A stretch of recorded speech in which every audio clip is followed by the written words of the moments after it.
À partir de maintenant, je n'achèterai plus l'ETF PEA Nasdaq 100. Je vais t'expliquer pourquoi dans cette vidéo. Comme d'habitude, dans cette série, je te montre tous les mois ce que je fais avec mes différents comptes, que ce soit PEA ou bien compte titre, ce que j'ai fait le mois dernier, mais aussi ce que j'ai fait comme ajustement pour le mois d'août. Et petite précision avant de commencer, cette vidéo arrive avec un peu de retard, une semaine après le début du mois, donc j'ai déjà exécuté mes ordres pour ce mois-ci.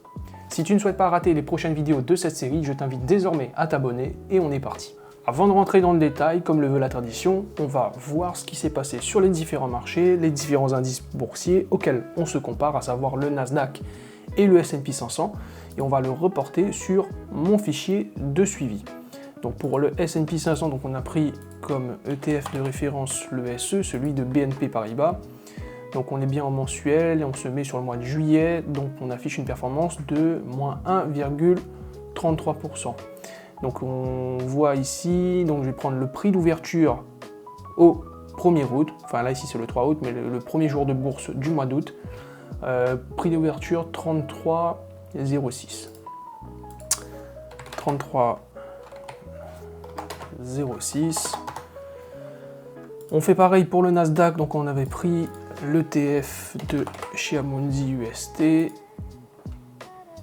Donc il a affiché une performance donc, de moins 7,47% le mois de juillet et on prend le prix d'ouverture au premier jour de bourse du mois d'août, 100,54 et le CAC 40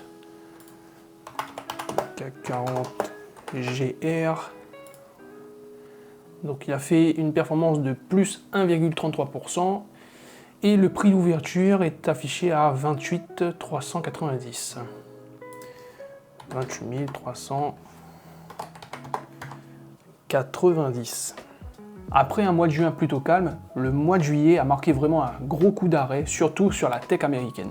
Pour celles et ceux qui ne me connaissent pas, j'applique des stratégies orientées sur le momentum. Concrètement, je ne cherche pas à aller chercher la pépite, je cherche ceux qui montent déjà et je m'expose dessus. C'est tout. Pas d'opinion, pas d'émotion, juste des données, des règles et j'applique la méthode. Point barre. Donc on attaque avec le PEA et c'est là que mon portefeuille a bien souffert sur les 30 derniers jours. On voit que le PEA affiche une performance de moins 10% par rapport au début du mois dernier. L'alpha est toujours positif par rapport au S&P 500 depuis le début que je traque mes données, donc je le rappelle, mais c'était vers juin de l'année dernière. On est toujours sur une performance de 50% depuis le début me concernant. La performance dans le temps, donc on le voit ici, mon portefeuille est représenté sur la courbe en vert clair. Et on voit que la performance au global de mes différents portefeuilles superforme les différents indices S&P 500, Nasdaq et CAC 40 encore pour le moment, de très loin. A noter que ce mois-ci, il y a quand même un changement important, c'est que dans ma stratégie, donc je compare à chaque fois les momentum du Nasdaq, du S&P 500, des pays émergents et celui de l'or. Depuis le mois de mai, je suis exposé sur la courbe en rouge ici, donc c'est le Nasdaq, je suis exposé sur le Nasdaq par rapport à son momentum qui était plus élevé que celle du S&P 500 et des pays émergents et celle de l'or. Et ce qu'on remarque ici, c'est que pour début août, le Nasdaq s'est effondré le mois dernier, beaucoup plus que le S&P 500, qui est resté plus ou moins stable. Et donc on a le S&P 500 qui est au-dessus du Nasdaq des pays émergents. Et l'or, donc qu'est-ce qu'on fait? C'est que je dois switcher, changer, vendre toutes mes positions Nasdaq pour aller sur le S&P 500. Information quand même importante sur le PEA, c'est que j'applique une stratégie oui sur le momentum, et en plus de ça, j'ajoute l'effet de levier. Comment je fais? Tout simplement, j'utilise des ETF effets de levier. Il y en a deux que j'utilise, celui du Nasdaq et celui du MSCI USA. Donc durant 3 mois, j'étais exposé sur cet ETF effet de levier, le LQQ, que je vais vendre pour aller sur le CL2, l'Amundi ETF Leverage MSCI USA, qui, comme je le disais, est kiff-kiff avec la composition du S&P 500. Comme je te l'ai dit en début de vidéo, j'ai pas pu passer mes ordres en direct avec toi ce mois-ci, je l'ai fait à la montagne, j'étais parti en randonnée. Pour preuve qu'il est possible vraiment de trouver juste un petit peu de temps pour passer ses ordres, ça prend pas énormément de temps. Du moment que tu sais ce que tu vas faire, ça te prend grand maximum 5 minutes pour passer tes ordres. Passons au premier compte titre sur Trade Republic, ici j'applique une stratégie momentum sur les actions du S&P 500. Le principe, je sélectionne 3 actions avec le momentum le plus fort chaque mois et j'équilibre les positions à part égale et je fais la rotation.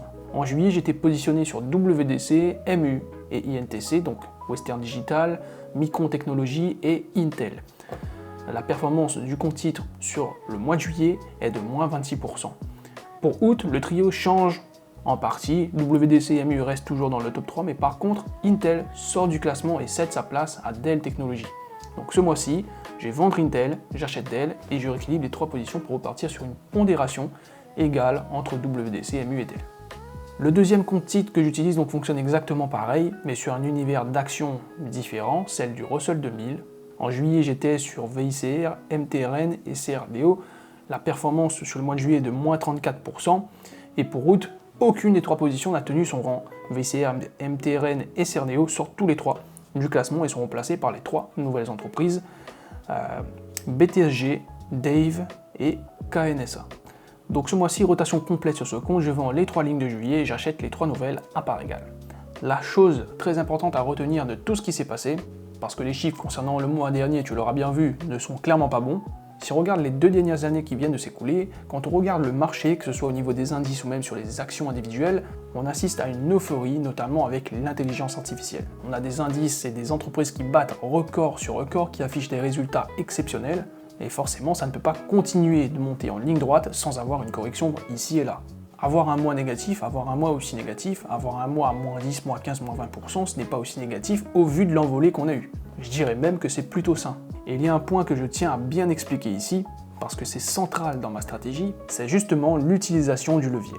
Le levier amplifie les hausses, ça c'est cool, mais aussi les baisses. Et ça, il ne faut surtout pas l'oublier. Quand tu vois un portefeuille fait à moins 10, moins 15, moins 20, moins 25%, il faut te dire que sans l'utilisation du levier, la baisse aurait été à peu près 2 fois moins forte. Le levier ne change pas la direction du marché, il amplifie le mouvement. Et ça fonctionne dans les deux sens. C'est exactement pour ça que dans ma stratégie de momentum, j'utilise le levier, parce que la majorité du temps, je suis exposé lorsque le momentum est positif. Les probabilités jouent en ma faveur. C'est ce qui me permet de capter des rendements plus élevés que le marché. Mais c'est aussi le revers de la médaille, la majorité du temps, j'ai raison, mais il y a des moments où le mouvement du momentum s'épuise et s'inverse. Et c'est là que je tombe dans la partie la plus inconfortable. Pour te donner un ordre de grandeur, sur mes backtests depuis les années 2000, donc en intégrant la crise de la bulle internet en 2000 et celle des subprimes en 2008, la stratégie affiche environ 2 mois positifs sur 3 et 1 mois négatif sur 3. Et la pire baisse enregistrée sur toute cette période, avec effet de levier, a été de moins 33%. Donc, même dans le pire scénario historique, on n'est pas sur une perte totale ou une dilution complète du capital. C'est pour ça que je reste confiant sur ce que je fais, mais j'insiste et je mets un point d'honneur là-dessus. Cette approche n'est pas adaptée pour tout le monde. Utiliser du levier, ça demande pleinement d'être conscient de ce qu'on fait. Pour preuve, si on revient ici sur le LQQ et qu'on se met sur une base mensuelle, donc chaque bougie ici vaut un mois. Le mois dernier, donc on a été sur moins 14,68. On peut voir ici qu'on était sur moins 18 sur le mois ici. Et ici, on a eu du moins 20% sur un mois. Ici, on a eu moins 15%. Là, on est déjà en 2016, on a moins 17%. On a moins 14 ici. Si on revient avant encore en 2011, on a eu ici moins 12%, moins 11%, on a eu moins 26%. C'est quelque chose qui arrive. Tout est relatif dans le levier. Donc ces mois-là où tu as par exemple moins 14%, moins 17%, moins 20%, etc. En comprenant que ça existe, je sais que c'est normal.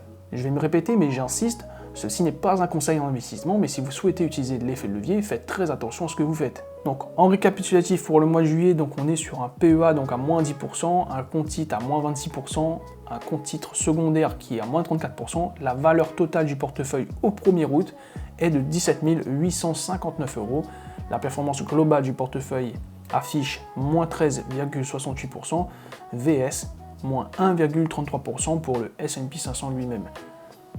Ces chiffres-là sont réels, rien n'est flouté, tu peux le voir par toi-même, rien n'est retouché, c'est mon portefeuille en direct. Donc voilà, comme je t'ai dit, mes ordres sont déjà passés, donc le mois d'août est déjà lancé pour moi, avec mes nouvelles positions notamment. Donc le mois prochain, je reviens avec le bilan de août, on verra si Dell et si les 3 nouvelles small mid cap que j'ai sélectionnées dans le Russell 2000 confirment, et surtout si le S&P 500 garde son avance par rapport au Nasdaq 100. Si tu veux comprendre en détail le fonctionnement de mes stratégies orientées sur le momentum, j'organise prochainement une masterclass sur le sujet. Je ne te donne pas encore de date précise aujourd'hui, mais tu peux désormais déjà t'inscrire sur une liste d'attente via le lien en description. tu seras prévenu en priorité dès l'ouverture des places pour réserver ta place avant tout le monde. Et n'oublie pas que si ce bilan t'a été utile, la meilleure façon de me le montrer, c'est de partager, de liker et aussi de t'abonner à la chaîne. Ça me permet aussi de faire ces vidéos même quand les mois sont un peu moins bons. Je te dis à la prochaine, porte-toi bien, salut.